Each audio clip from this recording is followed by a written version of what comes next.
I need you to stop telling people that you're a recent graduate. Like, if you want to get hired. I mean, like, tell them, by all means tell them, or like that you're about to graduate or whatever. But in a capitalist society, in for-profit companies, there are really only two reasons that anyone ever gets hired. Anybody, for any job, like CEO, I don't care. It's either because you're helping somebody to save some time or make some money. Save time, make money. That's it. At the core of everything. You don't need to know how to run a multi-billion-dollar corporation and do it efficiently and drive sales globally. Like, no. But at the core of everything, your job is helping a company to achieve those goals. They're not paying you to learn. They're not paying you because you're a recent graduate. They're paying you because you can help achieve those goals. So if we were going to go look at your resume, how would we rephrase things and talk about ourselves if we were talking about how we could save time or make money? Did you know that the forming of habits is a literal science? Like, you're not lazy if you're struggling to form good habits, you just haven't been taught how to form them. So I'm going to teach you based on what I read in this book. Then this applies to anything like quitting smoking, working out every day, getting up early, all that good shit. So what you want to do is form a keystone habit, which essentially means you're going to focus in on one thing that you want to accomplish. Because studies show that if you try to form all of these good habits all in one go, you are going to fail. For example, my habit that I wanted to form was waking up at 5 a.m. every day. I kind of thought this was bullshit before I tried it out myself, but once I did accomplish waking up at 5 a.m., the rest of my life, which was absolute chaos because I was so depressed, kind of fell into place. So what you have to do is pick a keystone habit, one thing that you want to work on, and go from there. And you can tell your parents to shove it up where the sun don't shine if they give you shit for not having everything in your life figured out. It's one thing at a time, and there is science to prove it. Someone once told me that if you truly love someone, they'll always love you back. What a load of shit. Someday, you're going to fall head over heels for someone who thinks you're sort of whatever, may not even notice you. And one day, someone who's loved you will wake up and say, I don't love you anymore. In Korean, the heart is sometimes described as 찢어진. Feel like someone has split open your ribcage, reached in there, taken your heart out, and just ripped it to pieces. You'll spend hours staring into space, you'll refuse to shower or shower too much, start crying while brushing your teeth. That's what love actually looks like. But heartbreak, however much you hate it, and you will hate it, darling, it will force you to do something pretty remarkable. You'll pick up all those pieces and you'll stitch them back together until you're actually more beautiful than you were before. Because the heart is a muscle, babe. And like every other muscle in your body, it needs to be tested before it can become strong. Have some.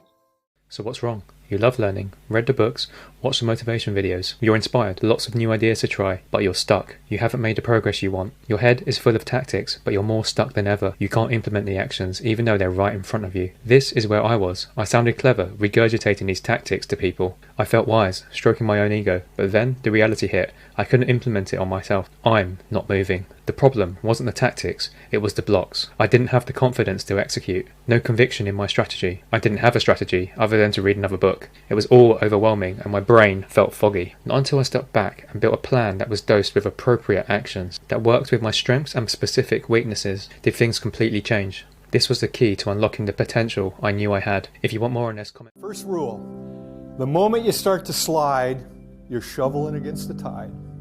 What you need to do is what? Take a break. And here's what's cool about it. You can study for a half hour. It doesn't take a half hour break to recharge your batteries. For most people, about 5 minutes. And this is where you go away, do something fun for 5 minutes. Call a friend, talk to a child, talk to a parent, a roommate. Enjoy some music. Do something you enjoy and actually say, this is my treat for having studied for 30 minutes effectively. Go back and here's what happens. Your efficiency is nearly 100%. Study a half hour, take a break.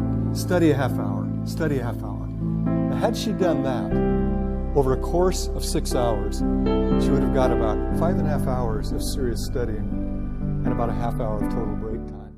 Here are some rules to teach your son. Never shake a man's hand sitting down. Don't enter a pool by the stairs. The man at the barbecue is the closest thing to a king.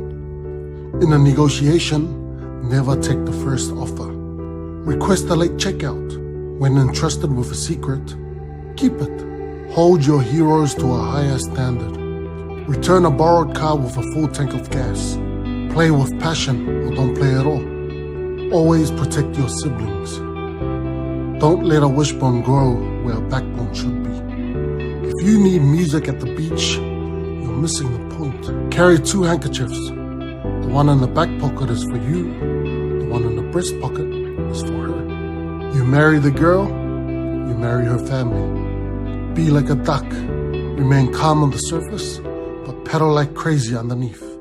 14th lesson that I have learned in my 19 years of parenting is don't parent in anger.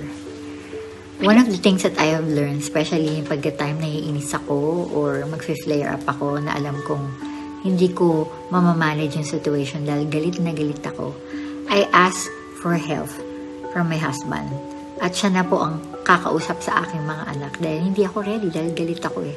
Mahirap kasi, kailangan natin pigilan because may mga bagay na pwede kang sabihin na pwede lang makasakit ng feelings ng anak mo. At yan po ay kaya natin gawin at i-manage. So, don't parent in anger. Try your best to control yourself. And one way or another, pray about it. Kasi, just doing that self-control and composure will be able to save our relationship with our kids. And it's okay.